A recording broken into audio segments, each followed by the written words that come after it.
All right, so in this section, we're going to talk about various different market cycles. As you can see by this chart, the best way to make money in the markets is to buy low and sell high. So generally speaking, a bull market starts out in accumulation. The price is generally really, really low, slightly boring, could even be low volume, stable. That's where the smart money comes in and starts accumulating coins.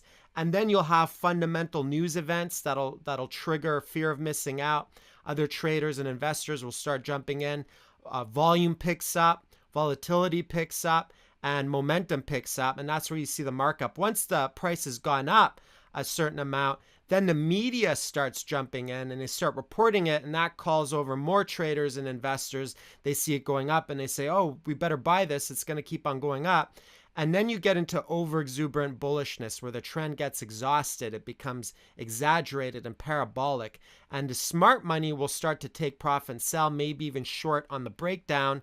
And the rest of the markets will buy high and then start to panic sell as it's crashing. So they kind of do the opposite of, instead of buying low and selling high, they buy high and then they panic sell as the market crashes over. And those who bag hold eventually hit a point of capitulation where they give up and let go. They can't take the pain anymore. And that's when you usually go into the next stage of accumulation. And so this market cycle happens on smaller time frames. It also happens on larger time frames. So you can have small bull cycles as well as large bull cycles, and vice versa with bear cycles. So before we get into specific charts, let's look at how candlesticks work. So a candlestick chart is a way to visually represent the price between buyers and sellers. So when you have a green candle, it means that the price started here and it closed here, and the wicks will show you the high and the low. So it could start here and then maybe shoot down and shoot up and then close here, or any combination of that.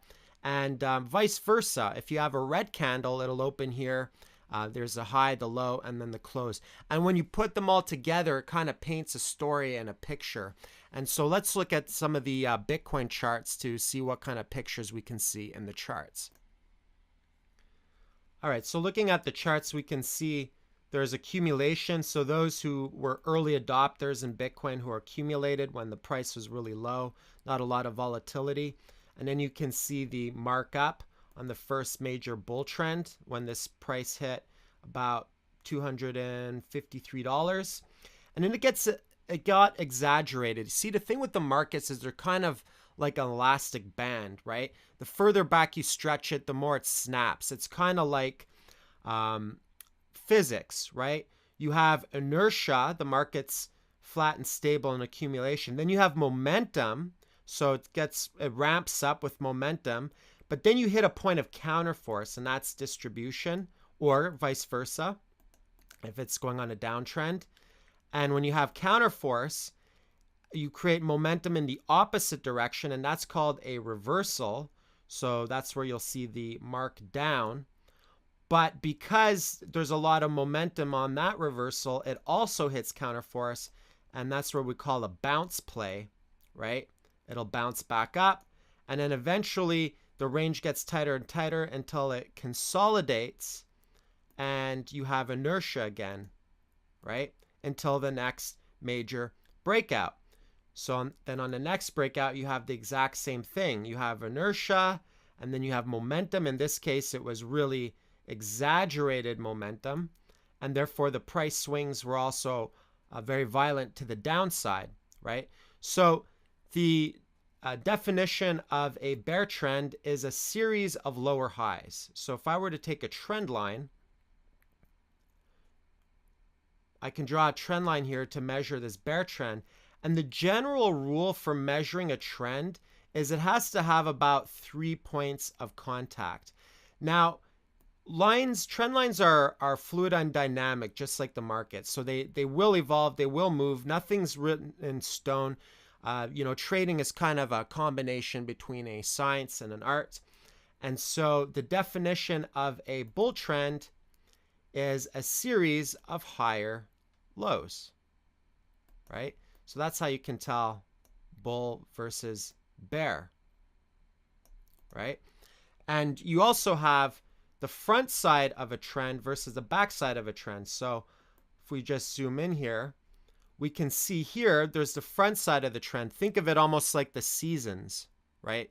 So in the spring and summertime, you have a lot of green. So all the candles are predominantly green, just like here, front side, front side, front side. Same here, front side. And then you have the back side, right? The back side's when you get a predominance of red and it starts to go down, right? So it's bull versus bear, front side versus back side. So it's important to kind of just identify, which side of the trend you're in, right? To be able to ride the trend with momentum. And so you could also identify price ranges. So just remove all of these. Support and resistance. Oftentimes what will happen is you can draw lines to create support and resistance. So let's just take this range right here, smaller time frame. As we can see here, there's a tight range of support. So support is a price area where buyers step in and take control. So, we sold off a bunch and then buyers stepped in, it bounced, buyers stepped in, retested support, it bounced, came back up, retested support, it bounced, right? So multiple times of testing support where the buying strength is very solid at this level. And then you can have resistance where sellers step in, right? So as you can see, it bounces and it pulls back and it bounces and pulls back and so on and so forth. So sellers step in. And then you have a range within support and resistance, right? And you can do that on multiple different time frames. You could do that on this time frame right here. See, in 2015, this was the accumulation zone of the bull trend, right? So we had this downtrend, so it was marked down all the way down, right? And then we had accumulation, so sideways, kind of boring.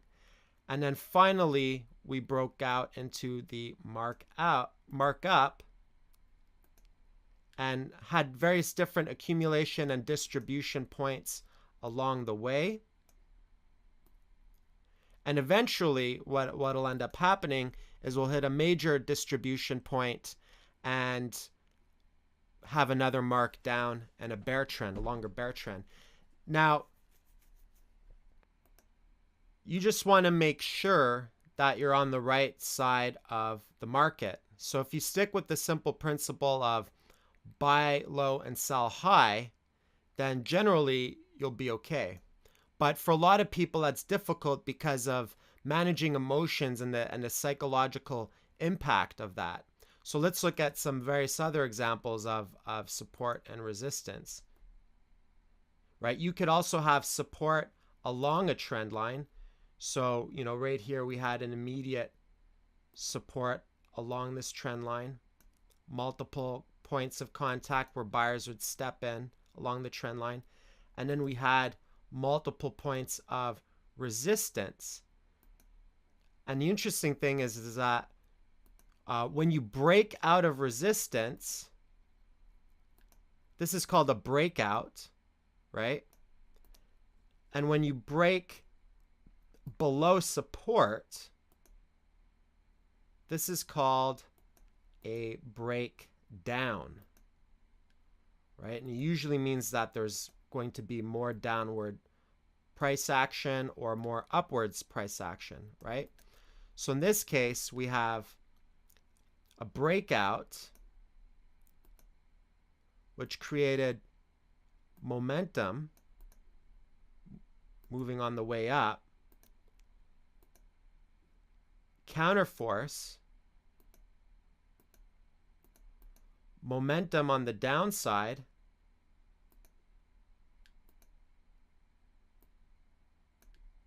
counterforce, markup, more momentum on the upside, counterforce, so on and so forth.